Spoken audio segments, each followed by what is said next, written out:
TheJaseDawg here, and welcome back to another This Week in WWE with TheJaseDawg. That's right, and guys, today it is episode number 30. That's right, we hit the big 3-0. So, that is awesome, guys. Definitely appreciate all the support that you've all gotten. We're actually almost to 100 subscribers. I can't believe it, guys. And hell, if we can hit 100 subscribers before my birthday, that would be just insane. It would be epic, guys. Now, my birthday's at the end of August. If you want to know, let me know, guys, and you can probably check it out on Twitter anyway. I'm pretty sure it's on my Twitter account, which is in the link below, guys. But if we could definitely hit 100 before then, I think we're like 6 or 7 short of 100 right now, which is insane. That would be a bomb thing to do, guys. But let's get right into this. It's episode number 30. We are in the big 30s now, guys. I can't believe it's been 30 weeks straight of This Week in WWE with TheJaseDawg. That's insane. Now, let's get right into it. If you haven't seen what happened this week in WWE, check it out on the WWE Network, guys. So I don't spoil it for you, but if you already have and you just want to watch me do it and give my opinions on it, that's pretty much what I do. I give my opinions on what happened, and I kind of recap the best and epic moments of what actually happened, if you're new to the channel. Now, let's get right into it. We started with Raw. So, we started with Sheamus versus Sami Zayn. Now this match, he was pretty much kind of like trying to prove a point, and of course, cut things short, Cesaro came out and screwed him over like with a distraction, which is exactly what Sheamus did to Cesaro last week, and Cesaro lost the match. Now, same thing happened, distracted, he lost the match, and Sami Zayn got the win, and Sheamus was furious. Best of 7 falls, or I guess best of 7s match, where there's 7 matches, I guess, and it starts at SummerSlam. So I don't know if it wouldn't be 7 matches in a row. It's probably like 1 match at SummerSlam, and then they verse each other as like Raw, next pay-per-view, you know, like that. So 7 things. Winner obviously will probably get a title shot, or proves that they're the best. I don't know, but it should be interesting to actually see how this kind of unfolds. Heading into the next thing, we had the New Day versus the Dudleys. Now, the funny thing with this is that you had Dr. Anderson and Dr. Gallows before. They had Big E's nuts in the jar, and they put one of the nuts in the microwave, in the Natterwave, as it was probably called, and they heated it up. So that was heating up throughout the whole match. New Day got the win against the Dudleys without a doubt, pretty easy. Trouble on Paradise on, I think it was Devon. Got the win, and then as soon as they finished the match, one of Big E's balls popped in the microwave and it was hooked. So, and later on, I think New Day fucked over the club. I think it was, yeah, they fucked over Anderson and Gallows' match, kind of like attacked them. I think it was like a DQ and thing, but that's not in this because it wasn't really too big of a thing. But heading into the next thing is that we had Nia Jax destroy some blue-haired chick. I think it was, yes, she had some blue hair, and she got pretty man in her. She was pretty confident at first, but she got laid out. 1, 2, 3, Nia Jax destroyed. Now, I was surprised we didn't have any Braun Strowman this time, guys, but he kind of had a little promo video, but I was like, well, shouldn't he be having a match? But guess not. Heading into the next thing, we had the Brock Lesnar promo. He came out with Paul Heyman, they'll talk, and then next minute, Heath Slater comes out, and he interrupts it. Now, he gets in the ring, he's not in the ring, he's on the apron, and he's kind of talking about how, you know, screw Shane and screw Daniel, and, you know, I should, you know, I'm going to get help from you, Paul. And Paul's like, I don't want you as a Paul Heyman guy, like, I'm not going to advocate Brock Lesnar and Heath Slater. He's like, I'm not going to do that. And he goes like, no, I guess he kind of wanted to get sympathy, I guess, for his amount of kids. And Brock's like, get in the ring, let's talk about your kids. He gets in there, and he goes, I don't give a shit about your kids. Or I don't give a fuck about your kids. One of those others. And then he gave him the option to leave. He gave him 2 options. Leave on your own accord, or pretty much just stay in the ring and you're going to get fucked up. So Heath was going to leave, turned around, went for a punch. He got beaten to the shit house. 2 suplexes and an F5, and Brock laid him out. And they kind of sent a message to Randy Orton. So it was pretty weird, but poor Heathy boy, he actually had the guts to stand up to Brock, which not many people do in the locker room. Time players versus the shining stars of the Caribbean. Now, in this match, I was really surprised that the PTP was back together. Like, I thought they hated each other, but in the match, pretty much, there was a point when Titus was talking to Bob Buckland on the apron, and I think one of the Shining Stars pushed Darren into Titus. He fell off and kind of was pissed off at that. So Darren laid out whoever he laid out. I think it was Epico. And then pretty much Titus turned him around, hit him with a Clash of Titus and walked off, and Shining Stars got the win. So I don't know. They're not booked for a match at SummerSlam, but it'd be interesting to see if they are going to have a match, because Darren should definitely win that. Because fuck Titus. Heading into the next thing, we had Jinder Mahal's return debut match against Neville. Well, I guess it's not really a return debut match because he beat Heath for a contract, but he versus Neville. I really did think he was going to win. I thought he was going to have this win, and they were actually going to push him properly and kind of like make like the, you know, the Indian guy like get the push and start beating on the small guys like Neville and stuff. They didn't though, and Neville got the win, which I'm not complaining. Neville's still pretty awesome. Like, since coming back from that injury that he got, he's been pretty damn good in the ring. So, thumbs up to Neville. Then we had Seth call out the Demon King, Finn Balor, and he called him out, and earlier he was looking for him everywhere and he couldn't find him. Goes to the ring, calls him out, and then a fan kind of got in the ring, and on the TV it didn't show it, but I did see on Twitter the actual footage of someone else recording it, where a fan slid into the ring and kind of got up in Seth's face. Seth pushed him over, he landed on his ass, and as he's getting back up, security dived in there and tackled him to the ground. And of course Michael Cole didn't address the fact that a fan jumped in there. It's like, oh, Seth looks dazed or tranced. It's like, it's because he had a fan almost like try to attack him. But after that, shortly after, Finn came out dressed as a demon. It was an epic entrance, loved it. Got in the ring, and they're kind of face to face looking at each other, and then it kind of broke out, and Finn almost hit the coup de grace, but Seth got out just in time, and then he got hit with a suicide dive and laid out.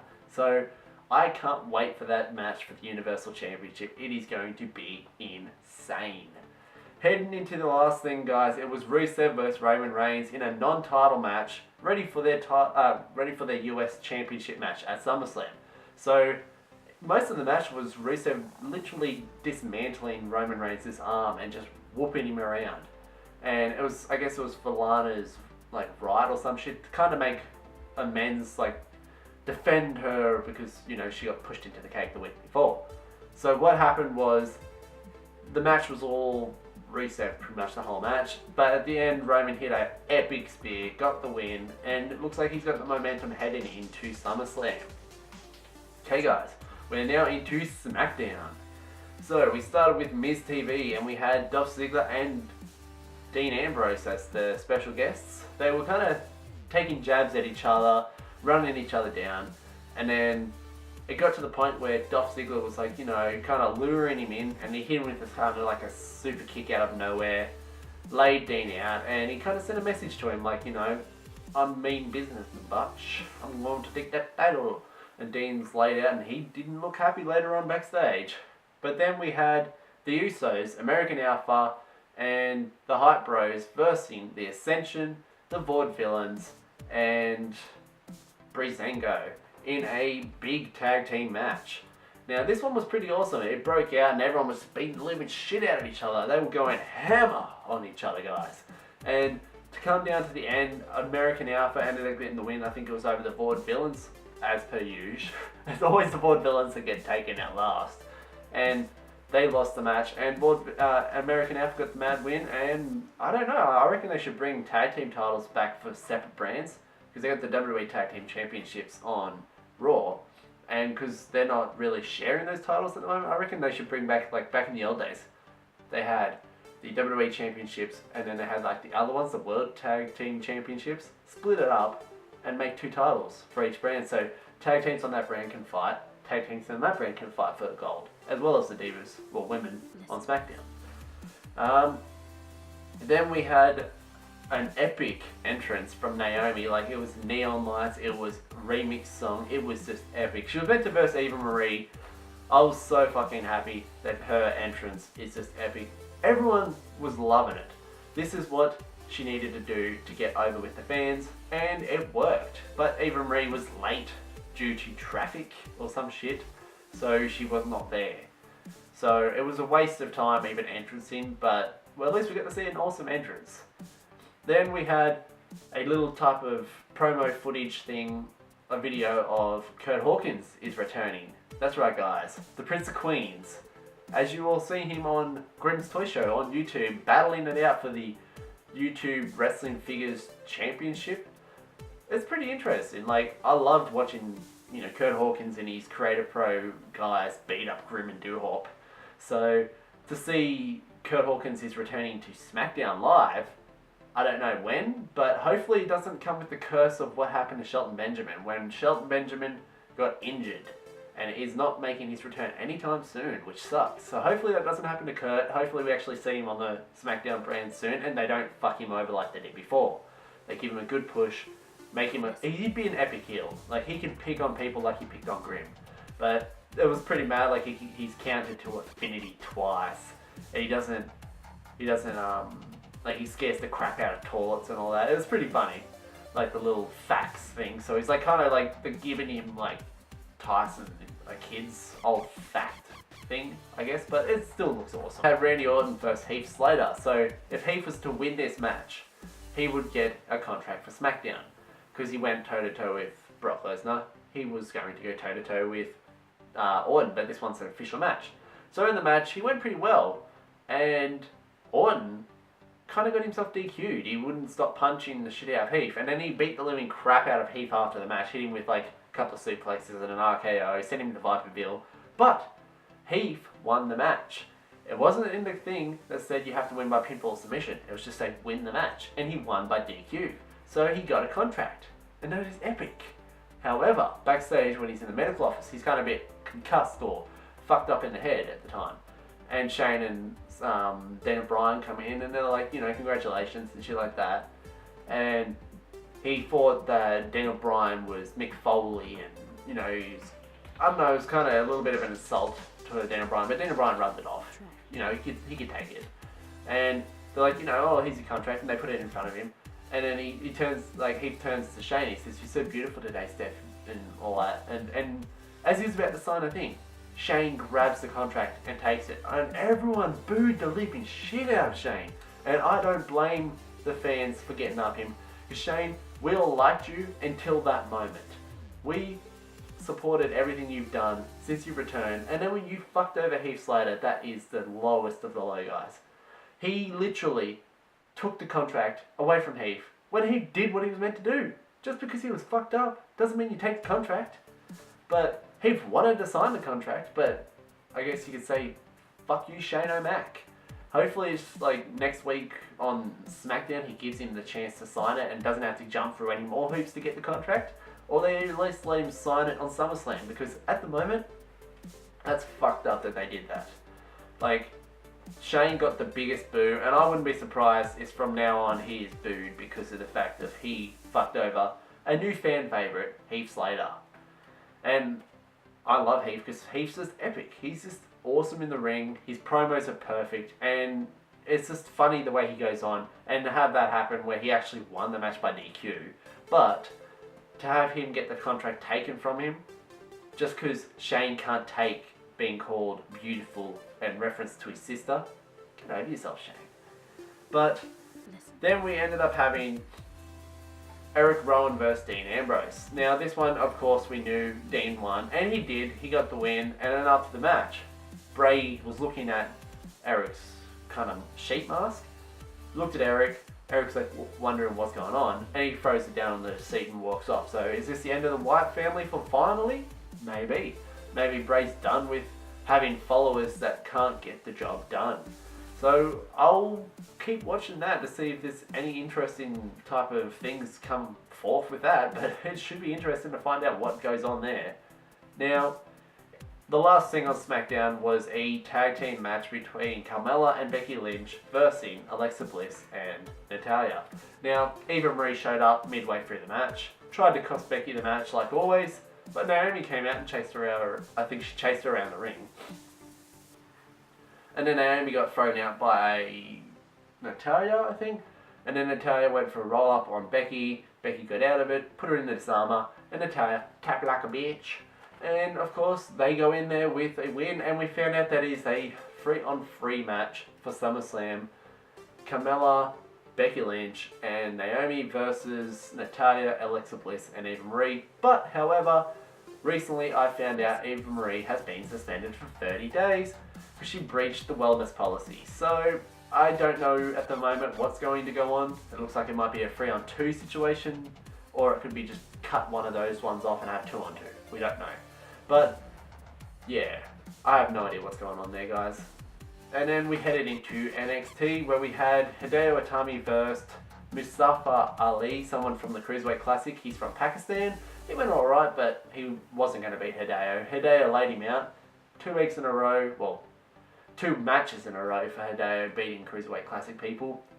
Then we had Carmella, Liv Morgan, and Nikki Glencross versus Alexa Bliss, Mandy Rose, and Daria Benento. Both Mandy Rose and Daria from Tough Enough. And that's pretty cool that they both debuted. But I think we've seen Daria before, but that's Mandy's debut as well as Nikki Glencross's debut as well. And as you all know, I'm a huge Carmella fan as well as a huge fan of Liv Morgan. And I don't mind Alexa Bliss either, and Mandy Rose. So this match was pretty damn good. But, of course, we had Mandy Rose lose the match to, I think it was Carmella. She tapped out. But other than that, it was an epic 3-on-3 match. And I think this is the last appearance for Bliss and Carmella on NXT. As you all know, it's pre-recorded NXT, so it should be interesting to see how those new girls like Daria and Mandy Rose and Nikki Glencross and Liv Morgan all live up to the new kind of push into the women's division of NXT. And then we had Billie Kay announced to fight Amber Moon for NXT Takeover, so it should be good. I think my NXT prediction video for NXT Takeover Brooklyn will be in the description down below, guys, so make sure you go and check out the prediction video because it's pretty epic. But yeah, so we also found out that match is happening at NXT Takeover Brooklyn. And we had the last thing was the interview with Samoa Joe and Shinsuke Nakamura. They were back and forth talking about stuff, and it kind of got a bit heated where Samoa Joe had to be escorted out. But I'm really excited about that match, guys. But now, that was This Week in WWE with the TheJaseDawg. I hope you all enjoyed. If you did, make sure to hit that like button hard, guys. But not too fucking hard. Don't break your computers. If you want to follow me on Instagram and Twitter, the links are in the description down below. Guys, make sure to hit the subscribe button to join the Dog Squad. Let's spread the word of the TheJaseDawg to everybody you know. And guys, make sure you check out the NXT Takeover Brooklyn prediction video. It's in the description down below, guys. Send some love that way. Let's get to 100, guys. I can't believe we actually got to episode 30 of This Week in WWE with the TheJaseDawg. It's insane. But let's get to 100 subscribers before the 26th of August, guys. It's a must. We must do it, guys. So, as always, guys, stay awesome. The TheJaseDawg is out of here. See ya.